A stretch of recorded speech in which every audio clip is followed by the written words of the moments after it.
जेके मन करे वो के जिताई। यूपी में प्रधान के चुनाव, बिहार में मुखिया के चुनाव, ये दोनों लगभग एक के साथे होई 10 दिन के आगे पीछे। यूपी बिहार के जनता से हमारा 2 शब्द ये कहे बा कि जेके मन करे वो के जिताई। जेके मन करे वो के जिताई, लेकिन चुनाव में सबसे पहले अपन मूड़ी बचाई। प्रत्याशी के दम पर केहू से अजुराए, ऊ रहिए घरे पहले रहुए थुराए। चाय पी खूब गोश भात खाई, चाय पी खूब गोश भात खाई, लेकिन चुनाव में सबसे पहले अपन मूड़ी बचाई। लियो लियो करे तो चमचे कहाए, प्रत्याशी लोग बोल के रहते लो तो चमचा चढ़ी बैठा ताने। लियो लियो करे तो चमचे कहाए, आ फूट जाई कपार तो बाद में पछताए।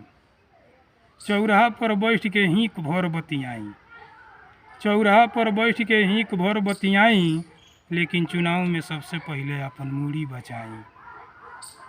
जे लड़ता ऊ पीटो चाहे पिटाओ, जे लड़ता ऊ पीटो चाहे पिटाओ, रउआ उसे का करे के बा, चाहे वो चूल्हा भार में जाओ।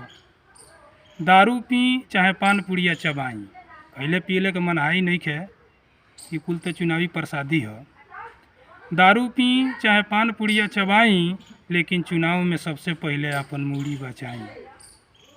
जे जीतत होई वो के जिता दे, जे जीतत होई वो के जिता दे, आ खैले पियले बानी अपन फर्ज निभा दे।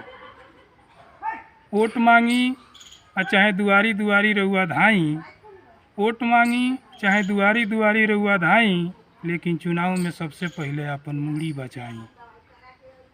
जीत गईले के बाद केहू नाई चिन्हेला, जीत गईले के बाद केहू नाई चिन्हेला, आ 20 बेर कहे तो कहीं 1 बेर सुनेला।